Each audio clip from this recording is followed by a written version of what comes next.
Bonsoir, bienvenue dans cette nouvelle émission de voyage au bout de la nuit. Aujourd'hui, je vais poursuivre avec vous la lecture d'un roman de Franz Kafka. Donc, Kafka, c'est un des écrivains majeurs du XXe siècle, c'est un écrivain d'avant-garde. Il est né en 1883 à Prague.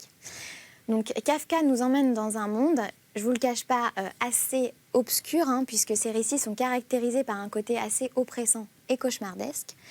Et pour résumer, le thème de l'homme égaré dans un labyrinthe sans fil conducteur est vraiment primordial pour lui. Donc aujourd'hui, on se plonge dans cet univers au travers de son dernier roman, Le Château. Donc pour vous citer l'histoire, c'est Monsieur K qui est un arpenteur géomètre et qui va être nouvellement nommé au château. Alors, que va-t-il y découvrir? Pour le savoir, restez avec moi tout le long de cette lecture. Et dites-moi à l'aide du hashtag VBN sur Facebook et sur Twitter ce que vous pensez de cet ouvrage. C'est avec plaisir que je lirai tous vos commentaires. Je vous souhaite un très bon moment. Première conversation avec la patronne. Il eût souhaité parler en privé avec Frida, mais les assistants qui d'ailleurs Frida plaisantait et riait de temps à autre, y faisaient obstacle par leur simple présence indésirable. Il n'était certes pas exigeant. Il s'était installé dans un coin par terre, sur 2 vieilles jupes. Il avait pour ambition, explique-t-il, plusieurs fois à Frida, de ne pas déranger monsieur l'arpenteur et de prendre le moins de place possible. Ils effectuèrent divers essais dans ce sens, avec force murmures et ricanements. Il est vrai, en entrecroisant leurs bras et leurs jambes, et en se recroquevillant l'un contre l'autre dans la pénombre, on ne voyait qu'un gros tas dans le coin qu'ils occupaient. Cependant, l'expérience de la journée indiquait, hélas, que c'étaient des observateurs très attentifs, qui ne quittaient jamais K des yeux. Soit par exemple, ils jouaient de manière apparemment puérile à utiliser leurs mains comme des jumelles et autres sottises du même genre, soit ils se contentaient de le dévisager en ayant l'air surtout préoccupés de soigner leur barbe, à laquelle ils tenaient beaucoup et dont ils comparèrent à d'innombrables reprises la longueur et l'épaisseur avant de la soumettre au jugement de Frida. Depuis son lit, K regardait souvent le manège, à tous les trois avec une parfaite indifférence. Lorsqu'il se sentit la force de sortir du lit, tous accoururent pour le servir. Il n'était pas encore assez fort pour pouvoir se défendre contre leur sollicitude, et il constata que cela le plaçait vis-à-vis d'eux dans une certaine dépendance, qui pourrait avoir des suites fâcheuses, mais il n'avait pas le choix. Il n'était pas non plus si désagréable de boire à table le bon café que Frida était allée chercher, de se réchauffer près du poêle que Frida avait allumé, de faire grimper et de redescendre 10 fois les escaliers aux assistants, plein de zèle et de maladresse, pour aller lui chercher de l'eau, du savon, un peigne et un miroir, et enfin un petit verre de rhum, dont il avait vaguement exprimé le désir, à voix basse. Tandis qu'il donnait tous ses ordres et se faisait servir qu'à l'heure dit, plus par bonne humeur que dans l'espoir d'obtenir satisfaction. Maintenant, allez-vous-en, vous deux. Je n'ai plus besoin de rien pour l'instant et je veux parler seul à seul avec mademoiselle Frida. Et ne lisant pas une franche opposition sur leur visage, il ajouta en guise de compensation. Ensuite, nous irons tous les trois voir le maire. Attendez-moi, en bas, dans la salle. Chose singulière, ils obéirent, mais ajoutèrent avant de se retirer. Nous pouvons aussi attendre ici. Et K répondit, je sais, mais je n'y tiens pas. K fut agacé et pourtant content en un certain sens. Lorsque Frida, qui était assise sur ses genoux, aussitôt après le départ des assistants, lui dit « Qu'as-tu contre ces assistants, mon chéri? Nous n'avons pas besoin d'avoir aucun secret pour eux. Ils sont loyaux. » « Loyaux ?» dit K. « Ils ne cessent de m'espionner. C'est absurde, mais odieux. » « Je crois te comprendre, » dit-elle en s'accrochant à son cou. Elle allait dire autre chose, mais elle ne put continuer à parler et comme le fauteuil était tout à côté du lit, ils basculèrent et tombèrent à la renverse. Ils s'allongèrent sur le lit, mais avec moins d'abandon que la nuit précédente. Elle cherchait quelque chose et il cherchait quelque chose, furieux, grimaçant, chacun enfonçant la tête dans la poitrine de l'autre. Ils cherchaient, et leur corps s'étreignant et se redressant, ne leur apportait pas l'oubli, mais les rappelait à leur devoir de chercher. Comme des chiens fouillent désespérément le sol, ils fouillaient dans leur propre corps et chacun, désemparé, déçu, passait la langue sur le visage de l'autre pour trouver un ultime bonheur. Seule la fatigue les calma et les rendit reconnaissants l'un vers l'autre. Puis les servantes entrèrent à leur tour. « Regardez-les couchés là, dit l'une d'elles, et prise de pitié, elle jeta un drap sur eux. Plus tard, lorsque K se dégagea du drap et regarda autour de lui les assistants, cela ne l'étonna guère. Étaient de nouveau dans leur coin, et ils se rappelèrent mutuellement au sérieux, en montrant K du doigt, et firent le salut militaire. Mais en outre, la patronne était assise juste à côté du lit, en train de tricoter une chaussette. Petit ouvrage fort disproportionné par rapport à sa silhouette gigantesque qui plongeait presque la chambre dans l'obscurité. « Cela fait longtemps que j'attends, dit-elle, en levant son large visage sillonné de rides, et pourtant encore lisse dans l'ensemble, qui avait peut-être même été beau jadis. » Ces paroles sonnaient comme un reproche déplacé, car après tout, K ne lui avait pas demandé de venir. Il se contenta donc de hocher la tête en guise de réponse et se redressa sur son séant. Frida, elle aussi, se leva, mais elle s'écarta de K et s'appuya contre le fauteuil de la patronne. « Madame la patronne, dit K, d'un air distrait, ce que vous voulez me dire ne pourrait-il attendre que je sois revenue de chez monsieur le maire ? Je dois avoir un important entretien là-bas. Celui-ci est plus important, croyez-moi. Monsieur l'arpenteur, dit la patronne, là-bas, il ne s'agit sans doute que de travail, mais ici, c'est d'un être humain qu'il s'agit, de Frida, ma chère servante. Ah bon, dit K. Alors bien volontiers, j'ignore simplement pourquoi on ne nous laisse pas, à tous les deux, le soin de cette affaire. Par amour, par sollicitude, dit la patronne, en attirant contre elle la tête de Frida qui, debout, n'arrivait qu'aux épaules de la patronne assise. Puisque Frida a une telle confiance en vous, dit K, je ne puis que faire de même. Et puisque Frida vient de qualifier de loyaux mes assistants, nous sommes entre amis. Je peux donc vous dire, madame la patronne, que le mieux, me semble-t-il, serait que Frida et moi-même nous marions au plus vite. Hélas, cela ne suffira pas à remplacer ce qu'elle a perdu par ma faute, son emploi à l'auberge des messieurs et l'amitié de Clam. Frida leva la tête, ses yeux étaient baignés de larmes et n'avaient plus rien de victorieux. Pourquoi moi ? Pourquoi ai-je été choisie, moi, pour cela ? Quoi ? Demandèrent K et la patronne d'une seule voix. Elle est bouleversée, la pauvre enfant, dit la patronne, bouleversée par un excès simultané de bonheur et de malheur. Et comme pour confirmer ses propos, Frida se précipita sur M. K, l'embrassa avec frénésie, comme s'il n'y avait eu personne d'autre dans la pièce. Puis tomba à genoux, devant lui, sans cesser de l'étreindre. Tout en caressant les deux mains la chevelure de Frida, K dit à la patronne. « Vous avez l'air de me donner raison ? Vous êtes un homme d'honneur, fit la patronne, qui avait elle aussi les larmes dans la voix. Elle semblait un peu accablée et respirait avec peine, mais elle trouva avec force d'ajouter. Il faudra maintenant songer à certaines garanties que vous devez donner à Frida, car malgré l'immense respect que j'ai pour vous, vous n'en êtes pas moins un étranger. Vous ne pouvez vous appuyer sur personne. Votre situation personnelle est inconnue ici. Il faut donc des garanties, vous le comprenez, cher monsieur l'arpenteur. C'est vous-même qui avez souligné tout ce que Frida va perdre inévitablement en se liant avec vous. Des garanties ? Mais certainement, bien sûr, dit monsieur K. Le mieux sera sans doute de les présenter devant le notaire. Mais peut-être d'autres fonctionnaires du comté interviendront-ils.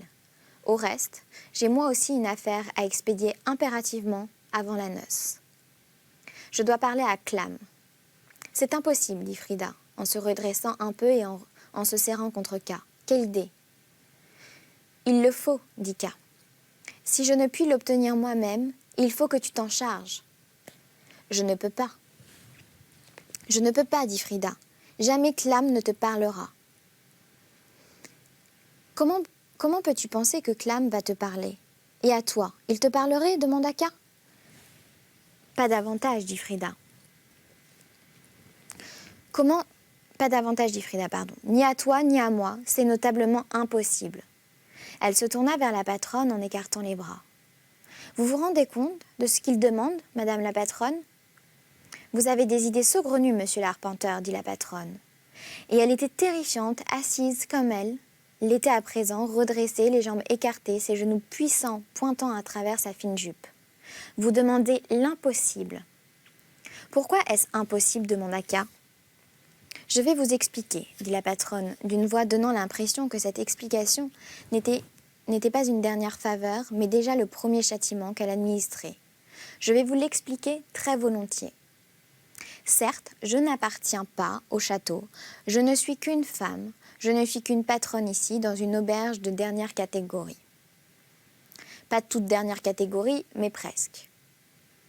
Et il se pourrait donc que vous n'accordiez guère d'importance à mon explication, mais j'ai gardé les yeux ouverts pendant ma vie et j'ai rencontré beaucoup de gens. Et j'ai porté seule tout le fardeau de cet établissement, car mon mari est sans doute un brave garçon, mais ce n'est pas un aubergiste. Il n'aura jamais le sens des responsabilités. Ainsi, c'est à sa seule négligence, car l'autre soir j'étais déjà écroulée de fatigue, que vous devez d'être ici au village, d'être bien assis, tout à votre aise, sur ce lit. Comment? Demanda K. Sortant d'une rêverie émue par la curiosité plus que par la colère. C'est à sa seule négligence que vous le devez, s'écria à nouveau la patronne, en pointant K de son index. Frida s'efforça de la calmer. Que veux-tu? Dit la patronne, en pivotant rapidement sur elle-même. Monsieur l'arpenteur m'a interrogée et je dois lui répondre. Sinon, comment comprendra-t-il ce qui va de soi pour nous, à savoir que monsieur Clam ne lui parlera jamais? Écoutez bien, monsieur l'arpenteur. Monsieur Clam est un des messieurs du château, et déjà en soi cela signifie un grade très élevé, quelle que soit la position qu'il occupe. Et qu'êtes-vous en revanche, vous, dont nous sollicitons humblement le consentement à ce mariage? Vous n'êtes pas du château, vous n'êtes pas du village, vous n'êtes rien. Mais hélas, vous êtes malgré tout quelque chose, un étranger qui est de trop et qui gêne tout le monde. Un individu qui nous vaut sans cesse des tracasseries, qui nous oblige à déménager les servantes. Un individu dont on ignore les intentions et qui a séduit notre chère petite Frida et auquel il faut, hélas, la donner en mariage. Je ne vous reproche pas tout cela au fond. Vous êtes ce que vous êtes. J'en ai déjà trop vu dans ma vie pour ne pas pouvoir aussi supporter ce spectacle. Mais imaginez maintenant ce que vous demandez en fait. Vous voudriez qu'un homme tel que Clam vous parle. J'ai été peinée d'apprendre que Frida vous a laissé regarder par le Judas. En faisant cela, elle était déjà sous votre charme. Mais dites-moi, comment vous avez pu soutenir la simple vue de Clam? Vous n'avez pas besoin de répondre, je le sais, vous y êtes fort bien arrivé. Car vous êtes incapable de voir véritablement Clam. Ce n'est pas arrogance de ma part, car moi-même, j'en suis incapable. Vous voudriez que Clam vous parle, mais il ne parle même pas aux gens du village. Il n'a encore jamais parlé en personne avec quelqu'un du village. Et c'était la grande distinction accordée à Frida, une distinction qui fera ma fierté jusqu'à la fin de mes jours. Il avait coutume d'appeler au moins le nom de Frida, et elle pouvait lui parler tout à son gré, et avait reçu la permission de regarder par le Judas, mais il ne lui a jamais parlé, même à elle. Et même s'il appelait parfois Frida, cela n'a pas forcément de sens, le sens qu'on aimerait lui donner. Il lançait simplement le nom de Frida. Et c'était l'affaire de Frida, si elle accourait bien sûr, et c'était par bonté que Clam la laissait entrer sans protester, mais on ne saurait affirmer qu'il eût véritablement appelé. Certes, ce qui existait est révolu à tout jamais. Peut-être que Clam lancera-t-il encore le nom de Frida ? C'est possible.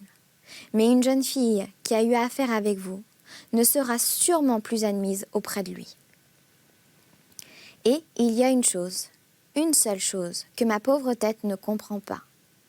C'est comment une jeune fille, que l'on disait être la maîtresse de Clam, formule, d'ailleurs très exagérée à mon avis, a pu se laisser, ne serait-ce qu'effleurer par vous. C'est étrange en effet, dit K, en prenant sur ses genoux Frida, qui se laissait faire aussitôt, mais en baissant la tête. Pourtant, cela prouve, je crois, que tout n'est pas exactement comme vous le voyez. Ainsi, vous avez sûrement raison de dire que je ne suis rien en face de Clam. Et si je persiste à demander à lui parler, et si vos explications ne suffisent pas à m'en dissuader, cela ne veut pas dire pour autant que je suis capable de supporter la simple vue de Clam sans une porte entre nous, ni que je ne quitterai pas la pièce en courant à sa seule apparition. Mais de telles craintes, quoique justifiées, ne constituent toujours pas, à mes yeux, un motif pour ne pas m'y risquer. Si en revanche je réussis à lui faire face, il n'aura pas besoin de me parler, il me suffira de voir l'impression que lui feront mes propos, et s'ils ne lui en font aucune ou s'il ne les écoute pas, j'aurai au moins gagné d'avoir parlé librement devant un puissant. Mais vous, madame la patronne, avec votre vaste connaissance de la vie et des hommes, et Frida, qui hier encore était la maîtresse de Clam, je ne vois aucune raison de renoncer à ce terme. Vous pouvez sûrement me fournir sans difficulté l'occasion de parler avec Clam, et même s'il n'y a pas eu d'autre possibilité, à l'auberge des messieurs, peut-être est-il encore aujourd'hui. C'est impossible, dit la patronne, et je vois que vous n'êtes pas en mesure de le comprendre. Mais dites-moi, de quoi avez-vous donc parlé ? De quoi voulez-vous donc parler avec Clam ? De Frida, bien sûr, dit K. De Frida ? Demanda la patronne, sans comprendre. Et elle se tourna vers Frida. Lui parler avec Clam. Voyons, madame la patronne, dit K. Vous êtes une femme intelligente qui inspire le respect. Et pourtant, la moindre broutille vous effraie.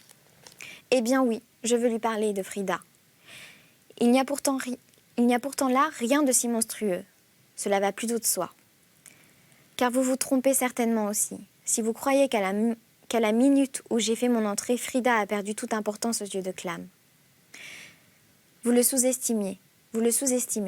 Si vous croyez cela, je sens bien qu'il est présomptueux de ma part de prétendre vous instruire là-dessus, mais je n'ai pas le choix. Rien dans les relations de Clam et de Frida n'a pu changer de mon fait. Soit il n'existerait aucune relation essentielle entre eux, et c'est en fait ce que disent les gens qui refusent à Frida le titre de maîtresse, et dans ce cas, il n'y a pas d'avantage aujourd'hui, ou bien au contraire, cette relation existait, et comment pourrais-je alors, moi qui ne suis rien aux yeux de Clam, comment, vous le dites si bien, comment pourrais-je alors la troubler ? Ce sont des choses que l'on croit dans un premier élan de frayeur, mais quelques secondes de réflexion suffisent pour y voir clair. D'ailleurs, laissons maintenant Frida donner son avis. Le regard flottant dans le lointain, la joue contre la poitrine de K, Frida répondit. La mère a sûrement raison. Clam ne veut pas plus entendre parler de moi, mais ce n'est pas à cause de ta venue, mon chéri. Voilà qui est sûr, rien de tel n'aurait pu l'ébranler. Je soupçonne que c'est son œuvre, si nous nous sommes retrouvés là-bas, sous le comptoir. Bénie, non pas maudite, soit à cette heure. Si ce que tu dis est vrai, fit K, lentement, car les paroles de Frida étaient douces et il ferma les yeux quelques secondes pour s'en laisser pénétrer, si c'est vrai, il y a encore moins de raisons de craindre à une entrevue avec M. Clam. Vraiment, dit la patronne en regardant K avec dédain. Vous me rappelez parfois mon mari. Vous êtes aussi obstiné et aussi puéril que lui. Vous êtes au village depuis 2 ou 3 jours et déjà vous prétendez savoir mieux que les gens du lieu, mieux qu'une vieille femme comme moi et que Frida, qui en a tant vu et tant entendu à l'auberge des messieurs. Je ne nie pas qu'il soit possible d'arriver à quelque chose une fois ou l'autre en faisant fi des règlements et de la tradition. Je n'ai jamais rien vu de tel. Mais il y en a, paraît-il, des exemples, c'est possible. Mais alors, les choses ne se passent sûrement pas de la façon dont vous procédez, en ne cessant de dire non et en ne jurant que par vous-même. Et en négligeant les conseils les mieux intentionnés. Croyez-vous que je me soucie de vous? Me suis-je préoccupée de vous tant que vous étiez seul? Même si c'eût été bénéfique et eût permis d'éviter bien des déboires, je n'ai dit qu'une chose à mon mari. Garde tes distances. Et je m'en serais tenue là, aujourd'hui encore, si Frida ne s'était pas trouvée entraînée dans votre destin. C'est à elle que vous devez mon intérêt pour vous, que cela vous plaise ou non, et même ma considération. Et vous ne pouvez pas vous contenter de m'envoyer promener, car vous êtes strictement responsable devant moi, qui suis la seule à veiller sur la petite Frida, avec une sollicitude maternelle. Il se peut que Frida ait raison et que tout soit arrivé par la volonté de Clam. Mais je ne sais rien de lui à l'heure actuelle. Jamais ne lui parlerai, il m'est totalement inaccessible. Tandis que vous êtes assis ici, vous tenez ma Frida tout comme, pourquoi devrais-je le taire, tout comme je vous tiens. Oui, je vous tiens, jeune homme, car essayez, si je vous mets à la porte, de trouver un gîte, où que ce soit dans le village, même dans une niche. Merci, dit K. Voilà qui est parlé avec franchise et que vous faites entière confiance. Ma situation est donc fort précaire, et celle de Frida aussi, par voie de conséquence. Non, l'interrompit la patronne furibonde. La situation de Frida n'a rien à voir avec la vôtre de ce point de vue. Frida fait partie de ma maison et personne n'a le droit de qualifier de précaire sa situation-ci. Bien, dit K. Je vous donne aussi raison sur ce point, d'autant que, pour les motifs que j'ignore, Frida semble avoir trop peur de vous pour intervenir. Parlons donc de moi, pour l'instant. Ma situation est extrêmement précaire, vous ne le niez pas, vous vous efforcez au contraire de le prouver. Comme pour tout ce que vous dites, cela est vrai en grande partie, mais non en totalité. Ainsi, par exemple, je connais un fort bon lit qui reste à ma disposition. « Où ça ?» s'écria Frida et la patronne, avec une frénésie telle qu'on eût dit que leurs questions cachaient les mêmes motifs. « Chez Barnabas, dit K. »« Les misérables !» s'écria la patronne. « Les misérables coquins chez Barnabas, vous entendez ?» Et elle se tourna vers le coin des assistants, mais voilà longtemps qu'ils s'étaient rapprochés et se tenaient, bras dessus, bras dessous, derrière la patronne, qui saisit la main de l'un d'entre eux, comme si elle avait besoin d'un appui. « Vous entendez ? Où monsieur va traîner dans la famille des Barnabas? C'est évident qu'on lui donne un lit là-bas. Ah, si seulement il avait préféré dormir là-bas plutôt qu'à l'auberge des messieurs. » Et voilà, on doit malheureusement s'arrêter là dans notre lecture, mais vous pouvez nous retrouver dans la prochaine émission pour la suite de ce roman. En attendant, je vous souhaite un très bon moment. À très vite.